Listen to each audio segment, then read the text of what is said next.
Hey cuties, what's up?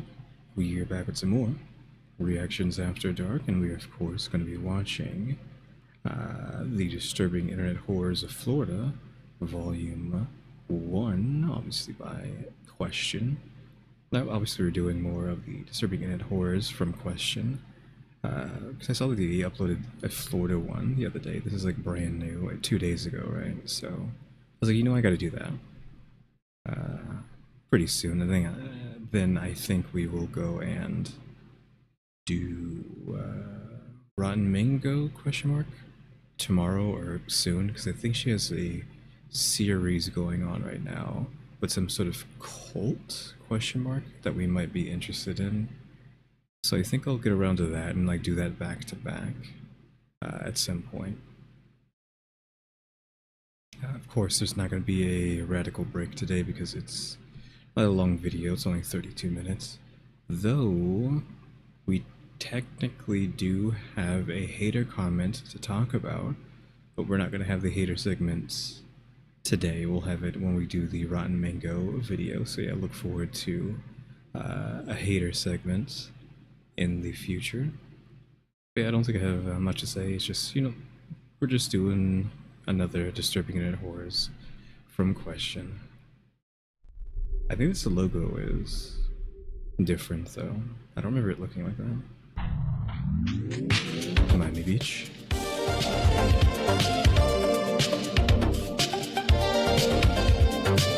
Of course, disclaimer as usual, viewer discretion is advised. This does prove to me that all of these videos at the beginning are related to the location being talked about. Since, I think this is Florida. Miami, right? So.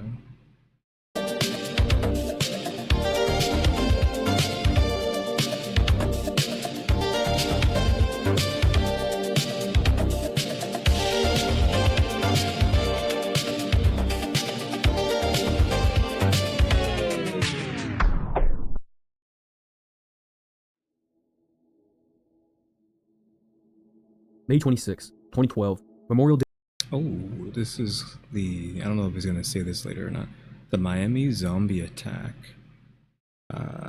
What could this be? There's been so many like stories of person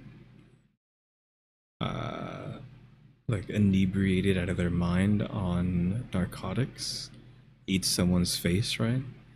And they call it a zombie, but is this like an actual event of that, or is it like the woman who is actually just an actor acting? Day weekend in Miami, Florida. Rudy Eugene was born on February 4th, 1981. He grew up in North Miami, played football at North Miami Beach High School. After graduation, he bounced around car washes, telemarketing gigs, selling CDs on street corners, and his arrest record stretched back to when he was 16, marijuana possession and assault charges. And in 2004, he got in it with his mother during an argument. He threatened her, and got arrested for resisting when the cops showed up. But to the people who actually knew Eugene, they described someone completely different, quiet, non-threatening, someone who carried a Bible around. He had even done some volunteer work with Miami's homeless population. Miami Beach is packed wall-to-wall for Urban Beach Week, music, crowds, and a suffocating Florida heat. Security footage shows a gray Chevrolet pulling up in a parked area around noon on May 26th. Rudy Eugene gets out, joins the chaos for maybe 30 to 40 minutes, then gets back into his car and drives away. Eugene would then later abandon his car on the MacArthur Causeway, the bridge connecting Miami Beach to the mainland, and inside the vehicle, a Bible and 5 empty water bottles. I'm like trying to figure out if he's the victim or the attacker. Is he the zombie? Question mark. And is this the ate someone's face off story? And it's brutally hot that day. For some reason, Eugene starts walking, 3 miles back toward Miami. Somewhere along that walk, he began stripping off his clothes. His shoes gone, his shirt discarded, his pants left on the pavement. He even tossed his driver's license aside. And by the time he reaches the west end of the causeway, near the Arts and Entertainment District, he's completely naked. Around 1:55 in the afternoon, Eugene finds Ronald Popo lying in the shade under the viaduct. He's trying to escape the heat. Eugene starts approaching him, singing the song, A Lover's Concerto, a 1965 hit by the Toys. Popo thinks this may just be an eccentric guy, a little weird, but completely harmless. Huh? Is Ronald saying this about Rudy? He is what do you mean just a little bit eccentric? Also, do we have his not eyewitness, do we have Ronald's testimony? Is Ronald still alive? Question mark. Like Rudy is walking around naked singing And all you can say is like, oh, maybe he's just a little eccentric. Hello? What? But then Eugene's whole demeanor changes. He accuses Papa of stealing his Bible, but there's no Bible on Papa. Well, let me get this like replayed again, because I don't think it's Ronald saying this. I think it's Rudy who's saying that Ronald is eccentric. Around 1:55 in the afternoon, Eugene finds Ronald Papa lying in the shade under the viaduct. He's trying to escape the heat. Eugene starts approaching him, singing the song, A Lover's Concerto, a 1965 Eugene approaches him singing the song. hit by the Toys. Papa thinks this may just be an eccentric guy, a little Papa's saying that about Rudy. Yeah. weird, but completely harmless. But then Eugene's whole demeanor changes. He accuses Papa of stealing his Bible, but there's no Bible on Papa, because he left it in his car. Eugene says, "You, me, buddy, and no one else here. I'm going to kill you." Security cameras from a local building captures what happens next. 18 minutes. Eugene beats Papa unconscious. He removes his pants, and then starts biting. He tears away Papa's face. Everything above the beard line. The nose, completely gone. Forehead, both cheeks ripped away. Eyebrows. He gouges out Papa's left eye entirely. Damages the right eye so severely, it will need to be covered with a skin flap. In between the biting, Eugene slams Papa's face onto the concrete sidewalk, and uses wrestling holes to strangle him. Papa never even cursed at Eugene. He never even provoked him, and he never even fought back. And luckily, a cyclist nearby rides past and calls 911 immediately. A Miami police officer arrives at 2:13 p.m. He starts shouting commands. "Stop, get away from him, stop." Eugene turns toward the cop. Pieces of flesh in his mouth. He growls. And witnesses say it sounds like an animal, and keeps attacking. The officer fires once, hits Eugene, but that doesn't stop him. So he fires 5 more times, before Rudy Eugene collapses and dies on the pavement. Paramedics rush Papa to Jackson Memorial Hospital. Roughly 75 to 80% of his face is missing. I think we already are assuming that he's alive because he emphasized the fact that, one eye's gone and the other has to be closed shut or something like that. Which, why would you need to do that if they're dead, right? So, this guy really got messed up, unfortunately. Both eyes effectively destroyed. The medical staff isn't optimistic about his chances. And within hours, the theory starts spreading. Bath salts. Even the president of the Miami Fraternal Order of Police describes cases he's seen, where people take off their clothes, suddenly having superhuman strength. They become violent. They are burning up from the inside. Their organs are reaching a level that most would die. And everything lines up. The nudity, the violence, the fact that the officer's first bullet hit Eugene, but he kept going. Even the growling. And the media runs with it, calling it Miami Zombie Attack, the Causeway Cannibal. And online, people start making jokes about the zombie apocalypse. Memes spread comparing it to The Walking Dead. Yeah, I mean, I think I remember that being that way. Like, anytime something like this happens, you're gonna have people saying where the zombies are finally starting, right? It's only a matter of time until something like that happens, some sort of outbreak, some sort of rage outbreak, if nothing else. The bath salts thing too, I think, was going viral, and people were talking about bath salts a lot back then when this happened. And the story goes viral worldwide as another entry in the growing catalog of insane Florida man stories. And weird enough, when the toxicology report comes back, there are no bath salts, no LSD, no cocaine, and no methamphetamine. Nothing. Just a small amount of marijuana. THC levels so low they're basically non-existent. But through the autopsy they do find something. Unidentified pills in Eugene's stomach, and no one ever figures out what they are. And despite the attack being focused almost entirely on biting, there is no human flesh in Eugene's stomach, meaning he had bitten, chewed, torn, but hadn't swallowed any of it. And according to the reports, Rudy Eugene was essentially sober, so police closed the investigation not long after as a random attack with no clear motive. And as for Ronald Papo, he actually survives. He had spent months in intensive care, went through multiple reconstructive surgeries, trying to rebuild what's left. And on July 19, 2012, Papo gives his first interview to police, nearly 2 months after the attack. He thanks the officer for saving his life, and he describes what Eugene did to him. "He just ripped me to ribbons. He chewed on my face, plucked out my eyes. My face is all bent and mashed up.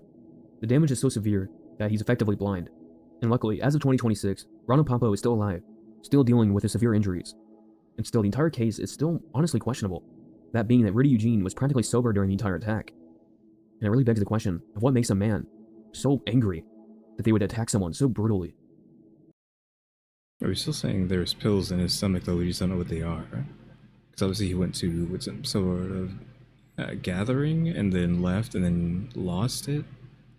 If you want to be conspiracy theorists, you'd be like, okay, what were those pills? Was those pills an experiment to see what they would do to a person?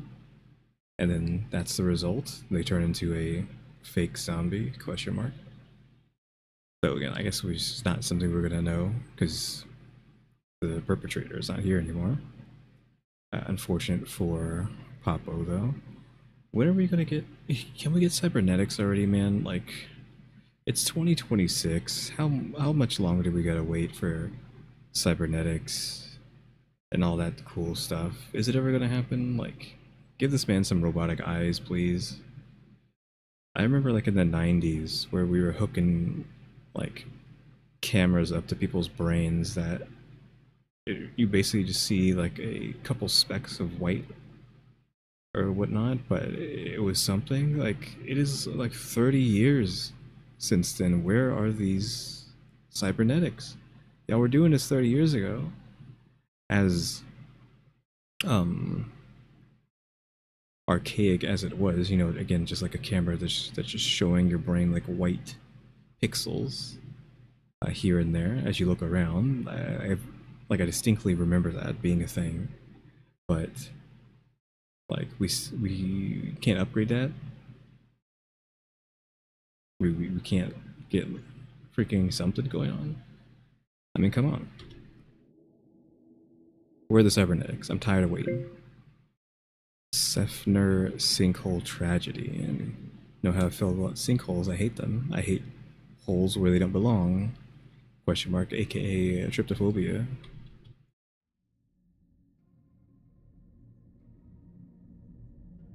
February 28, 2013. A quiet Thursday night in Sefner, Florida, a small suburb about 15 miles east of Tampa. Sefner sits on what geologists call Sinkhole Alley. This stretch of west central Florida, particularly around Tampa and Hillsborough County, sees more ground collapses than almost anywhere else in the state. The entire region is built on limestone. Over thousands of years, slightly acidic rainwater seeps through the soil, slowly dissolving the limestone bedrock underneath. This creates underground cavities, empty spaces where solid rock used to be. And most of the time, these voids stay hidden, and the ground above them, held up by layers of clay and sand, remains stable. And people even live on top of them for years without knowing. But sometimes, without warning, those layers give way. The ground caves in suddenly, pulling down everything above it. And these are called cover collapse sinkholes. They're the most dangerous type because when they happen within just seconds. One moment the ground is solid, the next it's gone. Jeffrey Bush was 37 years old. He worked in landscaping, did various jobs around Tampa. People who knew him described him as quiet, hardworking, devoted to his family. He wasn't married, he had no kids, but he was very close to his brother. In fact, he even lived with his brother, Jeremy Bush, with his partner Rachel Wicker, and Jeremy's 2-year-old daughter. And on the night of February 28th, Jeffrey went to bed in his bedroom around 10:30 or so. Jeremy and Rachel were still awake in another part of the house. The 2-year-old was asleep in her room. And the house itself was very quiet. There's no unusual sounds, no unsettling noises that would suggest anything was wrong. But around 11 p.m., a loud boom shakes the house. Yeah, like we already know where this is going. The house itself is gonna have a sinkhole happen. I wonder if this is another story that I know too. I'm not sure. I wanted to comment on the acid rain thing, but I held out. But I might as well now that we're paused. And I heard somewhere a long time ago that like we have screwed things up so badly that every single rain that happens is now just acid rain. Like they used to talk about acid rain in school, I think. I forgot exactly what they would say about it, but it wasn't like every single rain in existence now is acid rain. But now I think, again, someone out there is saying, I don't know, again, I don't know if this is true or not, it might just be like a lie, but apparently every single rain that happens is acid rain because all of the water is just polluted. So all rain is just polluted rainwater. Like it cannot get purified. I mean, you seem like a rain, like the whole process of raining, precipitation and condensation, evaporation, whatever, all that stuff. That like cleans the water out, but I'm guessing not enough. Like it's so bad that it's just always acid rain. And acid rain doesn't mean like literal acid falling from the sky, right? But it's just like all rain is polluted or something like that is what is being said. Again, I don't know if that's true or not. That like all rain is polluted. Jeremy hears it and freezes, and then he hears his brother screaming, "Help me! Jeremy, help me!" Jeremy runs toward Jeffrey's bedroom. Rachel is right behind him, holding their daughter. The whole house feels like it's shaking. Rachel would even later describe it feeling like an earthquake. Jeremy reaches the bedroom door and opens it, and the room itself is gone. Where Jeremy's bed used to be, there is now a gaping hole in the floor, maybe 15, 20 feet across. The bed, the dresser, the nightstand, all of it has just dropped straight down into the earth, with the dust still hanging in the air. Jeremy can hear Jeffrey's voice coming from somewhere below, muffled by the dirt and debris. "Jeremy, help me." Without thinking, Jeremy jumps right in. He's clawing through dirt, broken furniture, pieces of drywall, and the ground underneath his feet keeps shifting. More dirt keeps falling from the edges of the hole, and he's sinking deeper. scrambling to find his brother, but he can't see anything and he can't reach him. He later described it as feeling like a tornado, sucking everything down. He later described it implies that he didn't die. Because I know I've heard like a story, but maybe it was just like a spooky story of sinkhole happens, brother falls in, brother goes help, both get eaten by the earth, never to be seen again, right? But we have his testimony, so that means at least Jeremy made it out, question mark. And Rachel would call 911. The fire rescue arrives within minutes. Douglas Duvall is one of the first on the scene. He rushes into the house and finds Jeremy still in the hole, still digging and still calling out to Jeffrey. And the edges of the hole are crumbling. Cracks are spreading through what's left of the bedroom floor. Duvall reaches into the hole, grabs Jeremy's arm, and pulls him out. And he nearly gets pulled in himself. The ground is just that unstable. Jeremy is screaming, fighting to get back in. Desperate to reach his brother. And the other responders had to physically restrain him. And fire crews assessed the situation. They could see the hole is still growing. Within the next hour, it expands from about 20 feet wide to 30 feet. The depth itself is harder to measure, but is deep, at least 60 feet down based on what they can see. And they quickly decide it's too risky to send anyone in. The whole house could collapse at any moment. Around 3 a.m., they attempt one last rescue effort. An engineer volunteers to be lowered into the hole using a rope and harness. He's maybe about 6 feet down before the walls start shifting, during debris begins sliding. So they pull him back up because it's too dangerous. They even try other methods. Cameras load on cables into the darkness, listening devices to pick up sounds, breathing, movement, literally anything. They call Jeffrey's name over and over, but nothing, just silence. By the morning, geological engineers arrive to evaluate the site. They bring ground-penetrating radar equipment, run soil stability tests, and the results are clear. This is a cover collapse sinkhole. The underground cavity had been growing for who knows how long, being completely invisible from the surface. And when the roof of the cavity finally gave way, everything above it dropped straight down. The engineers briefly consider excavation. Could they even dig safely, bring in heavy equipment to try to recover the body? But the answer is no. The walls of the sinkhole are too unstable. Ground-penetrating radar shows the cavity extends underneath neighboring properties, and any attempt to dig will likely trigger another collapse, potentially pulling down more of the house and endangering nearby homes. I feel like, shouldn't you let the other people know that, hey, a sinkhole happened in this house, and the thing that caused the sinkhole is actually underneath your house too, and all the other neighbors' houses, so like maybe you should move, or we might have to do something. I guess they can't do anything, right? If they try to fill the hole, let's just fill the hole somehow, magically. This is gonna collapse. But I feel like if you, like, people need to know that there's a hole underneath their house, and they need to bail. Rescue workers. And in the end, they had to accept that recovering Jeffrey's body was impossible. And he's presumed dead, buried in place. And the family is devastated. And over the next few days, the rest of the house is condemned. The structure is too compromised to salvage, and demolition crews carefully bring down what's left of the house. And the hole itself is quickly filled to try to stabilize the ground. And the site itself is fenced off with chain link barriers. Hillsborough County purchases the property and also buys the house next door as a buffer zone. And nobody will be allowed to build there again. Jeremy Bush speaks to the media. He's clearly traumatized. He tells reporters about hearing Jeffrey scream for help, about jumping into the hole and not being able to reach him, and about the helplessness of being pulled out while his brother was still down there, screaming. And in the passing months, both Jeremy and Rachel struggle with heavy PTSD, nightmares, and even guilt, with that night replaying every single night, wondering if there was something else they could have done, some way he could have saved his own brother. And in August 2015, 2.5 years after Jeffrey Bush died, the sinkhole opens again. It's at almost the exact same spot, about 17 feet wide this time, 20 feet deep, and all the gravel that was filled to try to stabilize the ground had completely dropped back down into the void. And in July of 2023, 10 years after Jeffrey died, the sinkhole opens a third time, again the same location, and the ground just keeps collapsing till whatever cavity still exists underneath. And that's where Jeremy, he has to see his brother's name in the headlines once again, as it's almost like the ground won't let him rest. Jeffrey Bush's body was never recovered. He's still buried somewhere beneath tons of gravel and limestone, 60 feet down in the earth. It's kind of, not creepy, but I don't know, let's use the word creepy, that the hole just keeps collapsing and filling in. It's almost like it's just never going to stop. It's going to keep getting bigger and bigger. The hole just keeps collapsing and just widening and widening forever.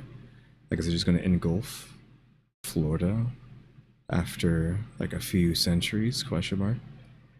But yeah, this sounds similar to the story that I had heard before, but not exactly connected. Because I believe that story was two brothers, like both brothers get stuck under. But I think that was just like a spooky story, not like a real story, like this is. But yeah, that's just unfortunate, right? You assume that they're never going to get over that. I was trying to think of what I wanted to say as well. You could have like a... I mean, it's a bit out there and isn't going to happen, but if you want to have like a happy ending, you could be like, well, maybe his brother fell down into a hole, but there was some sort of like air pocket down there that he got into, and then I don't know, found like a big opening, and I don't know, maybe there's some sort of civilization down there in the earth, right? And he's still alive, just living down in the earth. But of course, that's not going to be happening. But if you just want to create like a story that isn't like, oh, he got sucked into the earth and died, it's like, oh, he got sucked into the earth, but maybe there was enough room down there to like fall through into another area that's just big wide open area that has people down there somewhere. I don't know, and maybe they'll see each other one day again. Miami Mall incident. Oh yeah, this is supposed to be aliens. Yeah, this is actually called the Miami Mall aliens because there's freaking aliens on the thumbnail, which is actually why I really wanted to do this, because I was like, what is that thumbnail? Again, like the thumbnails for these disturbing internet horror videos from Question, I think are incredibly subpar compared to what he was doing originally. I don't know why he switched to this kind of style. I mean, I guess it doesn't really matter, right? They're still getting views. Yeah, 20K on this video. But it's just like, I wish you were doing something other than, again, putting location on thumbnail and then tiny little pictures next to it. Yeah, one of those tiny little pictures looks like aliens. So I'm guessing this is it. January 1st, 2024, New Year's Day in Miami, Florida. One of, if not the most famous and bizarre stories coming from Florida happens. A shaky cell phone video captures downtown Miami around 8:30 p.m. Dozens of police cars are lined up bumper to bumper along Biscayne Boulevard, helicopters circling overhead, and people running in every single direction. And the footage hits TikTok within minutes. And by the next morning, it's everywhere. The first 911 calls come in around 8:30 p.m. Somewhere between 50 and 60 kids are causing problems throughout Bayside. Fighting breaks out in multiple spots, and witnesses report seeing some of them carrying sticks. And then someone starts setting off fireworks. And these were commercial-grade fireworks being lit at ground level, right in the middle of a shopping complex. And the bangs of the fireworks echo off the buildings. Sharp, loud cracks that sound exactly like gunfire, if you're not expecting fireworks. 911 call. I feel like I know this story too, and it has something to do with them, like, are they signaling the aliens or something? I don't remember why they were doing this. Caller even reports shots being fired. Parents would grab their kids and bolt for the exits. And store employees inside the mall started pulling security gates down mid-shift, locking themselves inside. People are diving behind cars, ducking into doorways, trying to get away from what they think is an active shooter. The Miami Police Department gets multiple calls reporting shots fired at Bayside Marketplace. And based on those reports, they respond like they're dealing with a mass shooting in progress, and over 60 police officers from multiple agencies converge on downtown Miami. Officers move through the complex trying to locate the shooter, secure the area, and evacuate civilians. From the air, from the street, from every single angle. It just looks massive. Dozens of cars with their lights flashing, helicopters circling, armed officers in tactical gear moving through the mall. And as officers sweep through Bayside, the situation starts clarifying. There is no active shooter. The gunshot sounds are just fireworks. But the crowd of teenagers is still causing problems. And police observe a group of about 10 to 15 juveniles beating a man near the marketplace. Other groups are smashing car windows throughout the parking areas, stealing phones and other items. Officers pursuing some of the suspects found one 14-year-old in possession of a stolen handgun. The gun wasn't actually fired, but he still had it. And finding a gun in the middle of this chaos justifies everything about the response. The shots fired calls suddenly make sense, even if no shots were even fired. And by the time the officers restore order, 4 juveniles are in custody. Body cam footage shows the responding officers showing them clearing the mall, talking to frightened shoppers, securing the scene with no unusual sightings, no creatures. Yeah, well, he just used the word creatures, even though I don't know, like the story hasn't even talked about there being creatures yet. They're almost halfway through the story even, and yet this has to do with aliens. I was just about to say, like, where do the aliens come in? Clearing the mall, talking to frightened shoppers, securing the scene with no unusual sightings, no creatures, just chaotic teenage brawl that got out of hand. And by roughly 11 p.m., the situation is completely resolved. Oh, 3D render. The mall reopens. But people at the Bayside that night filmed everything. The running crowds, the police arriving in force, the helicopters overhead. Those videos hit social media platforms such as TikTok, Reddit, and Instagram almost immediately. I'm just realizing, where the heck is this footage being taken from? It's so blurry. I don't think it's a drone. Is this like a helicopter, police helicopter, or is it actually just a drone? There's a parking lot below us. Is this like a high-rise apartment complex? But they're so far down. Like, you can't see to the left and right of them any walls. You can't see, like, the patio underneath them or whatnot. Like, I feel like you wouldn't be able to get an angle like this unless you were dangling your phone off of the edge as far as you could. And like, I I'm not hanging that over the freaking edge like that. Are you crazy? You're gonna drop that. In some of the videos shot from a distance, or they're filmed in low light, there are shapes, dark silhouettes moving through the scene that doesn't quite look right. And one TikTok user posted a video claiming that he has VHS footage showing the creatures clearly. The post itself gets 14 million views before it's deleted. And the footage itself is later proven to be either old unrelated clips or digitally altered material. But by then, the narrative has already taken off. The first alien posts appear within hours of the incident. I mean, does it really matter? I mean, look at that. It looks like nothing. 8 to 10 foot tall shadow beings spotted in Miami. Aliens walking through the mall during police lockdown. And the theory itself builds momentum fast. If the police response was that massive, something crazy must have caused it. 60 officers, multiple helicopters, and a complete downtown lockdown. That doesn't happen for a simple teenage fight, right? So the internet starts filling in those gaps. Extraterrestrial beings. Portals opening in downtown Miami. A government cover-up in progress. The police are covering up portals. UFOs are landing at the Bayside. A government experiment gone wrong. And this incident happens in early 2024. Right in the middle of renewed UFO hysteria. The period of time where the Pentagon was releasing declassified footage of alleged UFO sightings. And although the story itself is insane and bizarre, the hashtag of Miami Mall Aliens starts trending worldwide, with billions Aliens are supposed to get even more declassified stuff soon, potentially, right? They were talking about that. of views across TikTok, X, and Reddit. And the Miami police trying to shut down the rumors very quickly. There were no aliens, no UFOs or ETs. No airports were closed, no power outages. This was just a group of juveniles fighting. I hate that they used like the facepalm emoji, like trying to be funny. Like, really? And he explains that the 8 to 10 foot tall beings that the people were seeing in the videos are police officers in their shadows. That the lighting conditions at Bayside that night, or because of the street lamps, police car lights, or storefront lighting, it created elongated shadows. And when you film from that distance with a phone camera and the footage gets compressed, the shadows stretch and distort. But I will say, the justification for the 8 to 10 foot tall beings honestly just sounds dumb. Of course, I think the actual idea of there actually being aliens here is even more ridiculous, but the explanation honestly doesn't make much sense. Most of these police officers weren't even 6 feet tall, and they're claiming that lighting conditions would make them appear to be 8 to 10 feet tall of shadows. To me, that doesn't really add up, and I feel like that's just a lazy explanation. And that's actually the problem too. Once a conspiracy theory goes viral, the official denials just feed into it. Even though the Miami police say there were no aliens, to the people who already believe it, that's exactly what the government would say during a cover-up. And the simple explanations of shadows, lighting, and perspective almost seems like it's insulting the people's intelligence. And the story keeps growing because of the new evidence that keeps getting attached to the story. Videos from completely different events start getting shared with claims that they were from Bayside that night. Even old UFO footage gets relabeled. AI-generated images start circulating, showing what the creatures supposedly look like. And despite these claims really having zero verification, the algorithm itself loves it. The people love it. The engagement is through the roof. And with more views, means more recommendations. Meaning more people see the videos, getting them to form their own opinions before they even see the debunking. And even today, more than 2 years later, the story itself still surfaces regularly. It's weird that this is 2024 that this happened. Because I know about this, but this feels like this was like 10 years ago, not 2. People debating on what really happened that night. If even The Miami 2. incident is one of the funniest cases I've ever seen. It might be the best example of how misinformation moves when you combine shaky footage and a bizarre plot to a normal case. And I find it even more funny that once the narrative even took hold, no amount of official statements or justification could even fully kill it. 2 years later, people still argue about the incident, if it really was aliens in that mall. And maybe it's so big because of the idea that the alien story is just more interesting than the actual truth.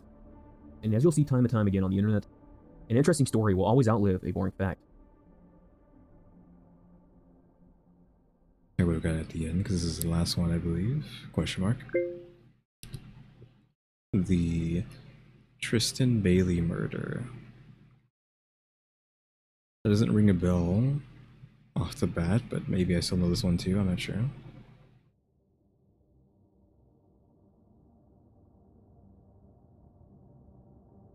May 9th, 2021, Mother's Day. A Sunday morning in St. Johns County, Florida.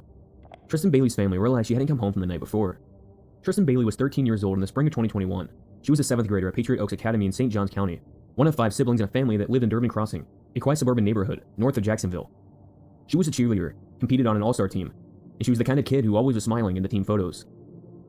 Aiden Fusi was 14 years old. He lived in the same neighborhood. He went to the same school. He knew Tristan from classes. And Fusi had a history, suspensions for fights, threats that got reported to administrators, and even in 2020, he threatened to slit throats at school. Saturday night, May 8th, going into Sunday morning. Are we saying this guy is the perpetrator? Tristan was hanging out with friends at the Saddlebrook Park Community Center in Durbin Crossing, and Aiden Fusi was there too. Earlier that evening, Fusi had texted her. Phone records showing the messages, him suggesting they meet up, keeping it casual. And around 1:15 a.m., Tristan told her friend she was heading out. She mentioned meeting a school acquaintance, and she trusted At 1:15 a.m.? Like, really? While you're 13? Question mark? That's how old she was, right? him enough to go. Before leaving his house that night, Fusi had taken a buck knife from his father's collection. Surveillance cameras caught them leaving the community center together at approximately 1:45 a.m. Fusi led Tristan toward a wooden area at the edge of the neighborhood, near a retention pond. It was dark, isolated, and away from houses. And what happened there between 2 a.m. and 2:30 a.m. was documented only through forensic evidence. Fusi would beat her first, blunt force trauma to the head, and then he started stabbing. 114 stab wounds total, 35 of them concentrated on her head and neck, the fatal injuries, and 49 were defensive wounds on her arms and hands. She tried fighting back, tried to shield herself, grab the knife, and push him away. And the attack itself was prolonged, minutes of sustained violence. And the knife itself even broke during the assault. The tip snapped off and lodged into her skull, and Tristan Bailey would bleed to death in those woods. 3:27 a.m. Surveillance cameras captured Fusi walking back through the neighborhood alone. He's wearing Walking, I was gonna say, he looks like he's like sprinting, but this is sped up, and it's probably sped up on their end too. Like, why though? I mean, the question is always why, but I'm guessing this is another 13-year-old as well. I mean, he probably said his age earlier, and I just wasn't paying attention. But still, another kid. It's like, why? What did she do to warrant this? Like, nobody can do anything really to warrant that, right? So it's just, I mean, there is no excuse. I just want to know the reasons. So I can be like, okay, that's not a reason. There was never going to be a reason, but I still want an explanation, though. wearing different shoes. His pants are dark and wet with blood. He stops at the retention pond, throws the broken knife in, and continues home. His mother, Crystal Smith, Yeah, his shoes are off. Yeah, he's holding his shoes. later said he seemed panicked when he got home. 3 in the morning? Like, are you just waiting for him to come home? I mean, I guess she should be, because, like, why is your son out at 3:30 a.m.? She claimed she didn't ask why. Fusi went to the bathroom, washed his hands, and blood remained in the sink and drain pipes. He stripped off his jeans soaked with blood, and that morning, Crystal Smith washed them. Sunday morning, Mother's Day. Tristan's family woke up to find her missing. Calls to her phone went unanswered. Friends hadn't seen her. And around mid-morning, they reported her missing. And around 6 p.m., a resident found Tristan's body in the woods, partially hidden by vegetation, with her clothes soaked in blood. And within hours, over 1,000 people gathered for a candlelight vigil, and the community was completely devastated. Detectives reviewed the surveillance footage. Multiple cameras showed Tristan and Fusi walking together at around 1:45 a.m., heading toward the woods. And at 3:27 a.m., cameras showed Fusi walking back, alone. Investigators went to Fusi's house that night. He claimed he had been out walking, but came home around 2 a.m. His mother even backed him up. But detectives noticed his shoes were muddy. They asked if they could take them, and Fusi would agree. They asked about his clothes, and his mom said she had already washed his jeans that morning because they were muddy. And on May 10th, Monday morning, detectives arrested Aiden Fusi on second-degree. Like, how muddy are we talking? Because obviously, clearly, if your clothes are muddy, your shoes are muddy, then we oh, you were out in this location. And I'm assuming that's what they did. They probably like traced the mud to the exact place in the floors. But assuming they just found blood on it, and that's like all they needed. Charges. The evidence was building quickly. Of the surveillance footage, the timeline inconsistencies, the muddy shoes, and the washed jeans. And while sitting in the holding area, Fusi took out his phone and snapped a selfie, and he posted it onto Snapchat. Has anyone seen Tristan lately? The photo showed him making a peace sign, and the image spread everywhere within hours. His remorseless smirk shocked people. He was joking about the girl he killed while sitting in custody. During interrogation, Fusi's story kept changing. At first, he was just walking around, came home early, and didn't see Tristan after they split up. And then they walked together, went to the woods, got into an argument, Tristan grabbed the knife, and he accidentally stabbed her during a struggle. And then, demons made him do it. He wasn't. What? I was like, okay, first he didn't do it, then it was an accident, and now it's demons? Is this trying to say anything? Whatever will get him out of it? Control, and something took over. And of course, none of it held up. Detectives searched Fusi's home, and the jeans that Crystal Smith washed still shows extensive blood spatter under luminol testing. And it was Tristan's blood, and the pattern matched someone actively stabbing a victim, not defending themselves. Blood in the bathroom sink and drain pipes showed attempted cleanup. Divers searched the retention pond and recovered the buck knife. The broken tip matched the fragment lodged in Tristan's skull. DNA confirmed Tristan's blood was on the blade, and the charge was upgraded to first-degree murder. And later on May 27, 2021, Crystal Smith was arrested for tampering with evidence. She entered a no-contest plea and was released on bond. That his mom? I guess she washed his jeans? I'm guessing, yeah, because it was like, the mom's kind of covering this up. Right, because she washed his jeans, but that means she should have seen the blood, right? But despite seeing the blood, she was just like, I don't know what he did, but I'm gonna watch these genes. I guess it's just one of those situations where the parents is protecting their child, even if they are a monster, because it's still their child. So even if they committed some heinous crime, they're still gonna pretend like everything's fine. And over the following months, friends came forward. Multiple people had told detectives Fusi had talked about wanting to kill someone for months, that it was planned, and he specifically talked about dragging a random person in the woods and stabbing them just to see what it would feel like. Yeah, she was saying like telling her friend like she knew him well enough, but I'm pretty sure they were just strangers, right? His girlfriend Strangers testified enough. about the murder fantasies he shared in detail, and eventually, Fusi would even admit the truth. Not claiming demons, it wasn't an accident, or any loss of control. He admitted that he planned it. He chose Tristan because she was convenient, someone who trusted him enough to walk into the woods alone. And it was a thrill kill, no motive beyond curiosity. And it was pretty clear the whole thing was 100% premeditated. February 6, 2023, nearly 2 years after Tristan's death, Aiden Fusi, now 16, pleaded guilty to first-degree murder in adult court. The courtroom was packed. Adult court? Impact statements were delivered. Tristan's sister called Fusi a monster. Your brother said, "You took my sister from me." Tristan's mother, "My baby girl fought for her life. She fought, and you stole her future. I miss her laugh, her hugs. I'll never get those back." Fusi spoke himself, reading from a prepared statement, an apology, where prosecutors even noted that it sounded scripted and insincere. My name is yada yada, 16. Said I'm sorry for all the pain. Sorry to the friends, brothers, sisters, moms, dad, and any other family relatives. I'm sorry that I didn't get to know her that long. I was like, what is with this misspelling? He is 13, I guess. What is it? A rehearse? I mean, they could just tell him, hey, write this. Like this. I don't know why I'm like judging him grammatically since he's a 13-year-old, but should a 13-year-old have better grammar and writing than this? No, first is spelled wrong because he's right. Is it first? Is it spelled right? Like I can't. It's just like everything's so bad that it's like no, that like first is not spelled right. It's spelled what, frist? That's what that word is. None of his I's are capitalized. Misspelled didn't. You did not have any long relationships with Tristan, and for that I'm sorry. Wait, what does that even mean? I'm sorry that you didn't get to know her that long. You did not have any long relationships with Tristan, and for that I'm sorry. For the community, I'm sorry I brought all this pain on everybody, and I'm sorry, and I know my apologies. Again, I think that's misspelled, but again, I'm judging a 13-year-old. I mean, maybe he should be judged. He murdered somebody, so I think maybe we can have a little leniency. Is he 13 or is he 16? He's 6. Well, no, he got fully charged at 16. He's probably already doing. He probably already did it like a while back. It's a teenager, whatever. Will not fix anything or bring her back, but I hope it help in some way. But yeah, like again, he murdered someone, so I think we can take the liberty to criticize his horrendous grammar and writing. I guess this is just bare bones kind of apology, like maybe he doesn't mean it, I don't know. Reading from a prepared statement, an apology, where prosecutors even noted that it sounded scripted and insincere. And during the proceedings, Fusi was even seen smiling. And the judge would later sentence him to life in prison. Oh, life. And the case itself exploded online. Good. Especially the Snapchat photo that spread everywhere. And it quickly became the symbol of the case.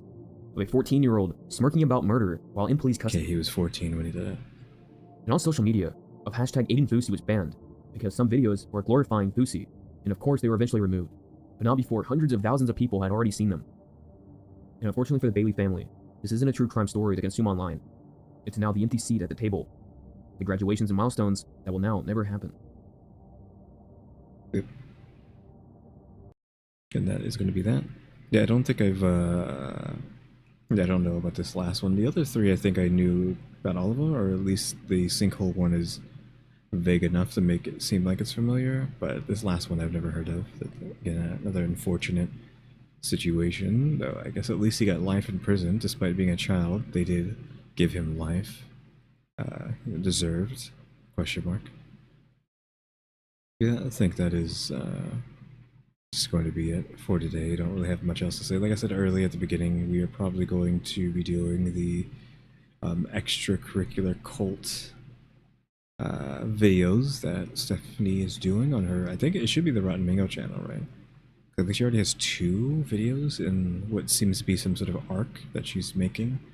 I don't know if there's going to be a third, since I obviously haven't watched the first 2, or maybe there is more than 2 already to begin with.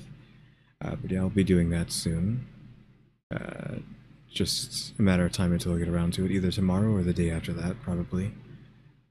We'll have to see if I'm interested in that, because I feel like one of those videos is like 2-3 hours long, and the next one after that's like the same thing, like 2 hours. It's just like, ugh, like these videos are too long, man. Anyways, so Kyuuties, thanks for watching. Remember to buy my stickers, or think about becoming a member, subscribe if you haven't subscribed, so we can watch time and subscribers, and don't forget we have a throne now as well, and shout out the members, EmmyStarr, RaleyDrew, and alexgkiller 880. Yeah, Kyuuties, thanks for watching. Tune to the next episode, like, subscribe, hype, and comments. You know the deal. See ya.